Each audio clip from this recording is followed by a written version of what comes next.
I have a real respect for small things now in a way that I never did before. Yes. And I would imagine that that is the Little Challenges project. That's how the Little Challenges project Yeah. was born. Is that correct? Yes. Yes, that's where it came from. It was that piece of learning that making small changes and actually sustaining them, rather than doing the thing of just changing everything, doing it for a week or 2 weeks and then getting despondent and going back to how you were before, about trying to do things in very tiny, manageable, sustainable ways. Yeah. That's where that project began, and it's kind of evolved over the last few years, but that was the starting point. Oh, I just love it. And I know you have to love synchronicities. Do you? Oh, I do, yeah. Yes. Yes. So I was just talking with my branding manager, and we were exactly talking about this is doing these small changes that are and the little ones, just the little ones, because those are the ones that they don't have to be these ginormous things, because we end up setting ourselves up for failure so many times because we think we can do it and then we can't, and then it's like, oh, instead of just doing that little step, then we just stop and we go back to how we did it before, and then we find ourselves in that same spot and never making progress. So just this whole thing about the little challenges and exactly how you explain it was so ding, ding, ding. I call those God curtsies.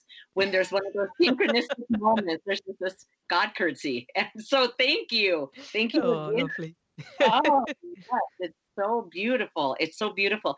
So, that's why you started the Little Challenges project, correct? It is, yes. Okay. And then from there, is that how did the cards come into play? Because I looked at your cards and they are phenomenal. They're phenomenal. It's like how genius. So how did that idea come up? And these are the Amiko cards. Am I saying that That's right? right, the Amiko cards, Okay. yes. Yeah. Okay. So how did So, those come about? well, what happened was through the Little Challenges project, I I set about trying to identify some really small things that could make quite a big difference in one's life, because I knew that some small changes had made disproportionately huge changes in terms of my quality of life and my experience of being here. So I thought it would be interesting to try and figure out what those things were. And also, I like to look at the research and see what we know about human beings and how they respond to certain things. I like to kind of try and ground it in a bit of behavioral science if I can. So I set about researching these things. And I also started up my own podcast, which is called Adventures in Behaviour Change. And at the end of each episode of the podcast, I ask my guest for the day if they can suggest a little challenge, which is something that people at home can try that takes no more than 10 minutes, but that can have a surprisingly big benefit, I suppose. Yeah. And what I was noticing was that the same sorts of ideas kept cropping up. So lots of people would suggest a little challenge that involved going out in nature, or maybe getting your body moving, or maybe remembering to drink some water, or maybe to reach out and have a conversation with someone, or maybe to notice things you were grateful for, or to do a kind thing, or to write down everything that's on your mind. Or there were all these things that I knew had been helpful for me. And lots of other people were saying, yes, these things are really helpful for me too. So it occurred to me to start keeping track of what they were. And I wrote them down and I realized there were quite a lot of them. And I looked to see which ones had evidence backing up the fact that they were helpful. And I realized that I had, 50 or so. And for some reason, I started writing them down on cards, because I thought, well, these things could be quite handy for me in moments where maybe I'm not feeling at my best. So I work from home and I get really absorbed in my work, and it's quite easy for me to forget to do basic things that are important for my well-being, like drinking water or, just getting up and moving around. Yeah. So I thought, I know what I'll do. I'll write them down on these index cards, and then if I notice that maybe my mood is dropping a bit or my energy levels are dropping, or I don't know, I'm just not feeling great, I'll look through these and they'll remind me of the things that can be helpful. Because one thing I do know about myself is that when I get when I get to a place where I'm not feeling great, even though I spend my entire life studying this kind of material, so I know quite a lot about it, I can never remember what's helpful in that moment. It's like Mm. I just have a blind spot, and I can't remember what would be a good idea. I don't know why that is, but it was something that I noticed happening time and time again. And it would take someone else to say to me something like, have you actually eaten today? So, Oh, so I thought what I need to do is I need to remind myself. So I started writing these things down on the cards and checking in with myself, and I found them really helpful. And from there, I came up with the idea of turning it into a pack of playing cards that you could actually play games with, but cards which had just a visual symbol that represented those activities that we know from research and from our own experience can really help us to get back on track again. And that's what Amiko cards are. It's a bit like having a friend with you who just nudges you and says, do you think it might be a good idea to whatever it might be? So that's why they're called Amiko, because it means friend. yes. Oh, I just love that. And I think you said something about having a friend in your back pocket. You could just carry these cards in your back pocket. It's like, oh, that is so perfect, because how many times have we said that? I just wish that I could pull a friend out of my back pocket and sit down and tell me it's all going to be okay. And that's exactly what the cards do. Because once you start, because I got to look over, I didn't see the whole entire deck, but I got to look over those. And when it's exactly what a friend would tell you to do, get up and walk, move your body, drink some water, or take a nap, whatever that thing is, it's going to be self-compassion and healing and helpful for you. And it's just so genius. It's so genius. I am just in love with it. So I know that I will be ordering cards. I know that positively for sure. So, and I understand that you have, so the Amico site you have an Amico site that also goes along with the cards, and that's a free site. Is that correct or no? Yes, absolutely. So I wanted to be able to collect information relating to each card about the research, about TED Talks, videos, podcasts, whatever it was. But I wanted the cards themselves to be really, really simple so that even if you're not feeling great and you don't want to read lots of stuff, you can just look at the pictures and check in with yourself and think, would this help right now? So I didn't want to clutter them up with information. So what I've done is I've created a website, and there's a page for every single card in the deck. And if you go onto the website, you can find out the latest research, articles, whatever it might be that you want to find out, inspiration, things to try relating to every one of the cards. Oh, I love that. And what I love so many things about the cards, but one of the things that I totally love, because I love research, I love science based.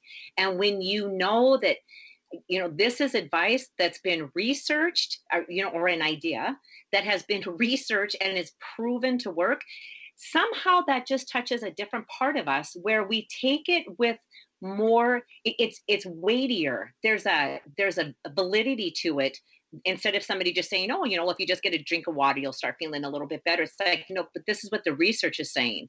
If you move your body, or if you have some water, or whatever it is, to change the behavior that's going on in you, and to have that, because it's a lot of work to do all of the research. So it's like you Mm. got the whole package going here. It's so phenomenal. I just absolutely adore it. I love it. I love those cards. And I know that we're going to be wrapping this up again. It's like I'm in a time warp. I can't stand it. Um, so as we're starting to bring this in for a landing, can you tell me and the listeners, how is life so different for you now, and what impact does that have for you? It's so different because I am so glad and grateful to be here. And I never, ever thought I could feel like this. So if there was one thing I'd really love to share, it's that no matter how terrible things feel, Mm. there is hope that they can feel better again. And I would guess that you probably have had that experience too, of Yes, thinking that things, you just can't bear how bad things are.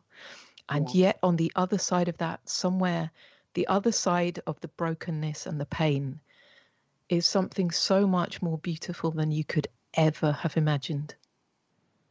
yes. And if you don't believe that, if there's a listener out there that just doesn't believe that, if you can just hang on and find the sources, and that's why the work that Katie does is so empowering and so beautiful. And her podcast, so you get to go and listen to her podcast. All of that will be in the show notes. But I can tell you the name of her podcast quickly, or maybe Katie, you might need to tell it. I have to find it in my notes here again. It's called Adventures in Behaviour Change, and you can find it in all the usual podcast places. Okay, perfect. Yes, because when there's enough people saying that the dark night of the soul does not have to be the end of it, that it can literally be the catalyst to the best life. I'm assuming this is the best life you've ever lived in all of your years. So from 2016 forward, that these last 4 years are the best years that you have lived. It makes it all worth it. It makes it all worth it. And yeah. Absolutely. I'm so, I'm giving you the biggest energetic hug. So I hope that you can breathe. I am in such a state of gratitude. I feel like I'm not even in my chair right now. Katie, I want to thank you so much for being here. And I know that you, when we wrapped up our first podcast, in case somebody didn't hear the information on where they can go to receive a free gift, can you share that with us now? And then I'll put that in the show notes also. But if you could share that with us, that would be fabulous. Yes, of course. So there's a special free gift just for listeners to this show. You can find it at littlechallenges.com/dare, DARE. And that's an A to Z of resilience. So it's lots of ideas relating to how to be more resilient and how to feel happier and healthier. There are lots of other free things on the website. And also there's the Amiko website where you can find lots of information around behavior change and well-being. So I hope you'll take a look. Yes. Oh, and I highly recommend that you do, because it is packed full in a beautifully designed way. It's so easy to navigate, but you have so much information in there. I was just blown away. I had no idea that your website had so much information, and I will be referring people to your website all of the time. And I would love to have you back again. And Katie, we may have to just sit down and think about a time to have you come back and talk a little bit more about some more stuff, because I didn't ask even a third of the questions that I wanted to ask you. But you've been such a delight, and I'm so honored to have you. And I just want to thank you again for your authenticity, your openness, your sharing, and your courage to change everything in 2016 and to show up to life completely differently, because you absolutely are impacting and changing other people's lives because of what you went through. So thank you so very much for being here with me. Thank you. It's an absolute privilege. Thank you. Oh, I just adore you. Thank you so much. And for all of the listeners, all of Katie's information, how to contact her, her website, email, everything will be on the show notes. So please don't worry about that. It will all be there. Many blessings to all of the listeners and to you, Katie. And just know there's always something beautiful on the other side. And thank you so much for being one of those beautiful things, Katie. Much love to you. And to you. Thank you. Thank you. Thank you for spending time with us today. Please go to nadahogan.com for show notes and other information you can use right away. If you like what you heard here, please subscribe to our show, and don't forget to rate and review right there on Apple Podcasts, Stitcher, Google Play, or wherever you get your shows. And don't forget to tell your friends about it. We'll see you next week.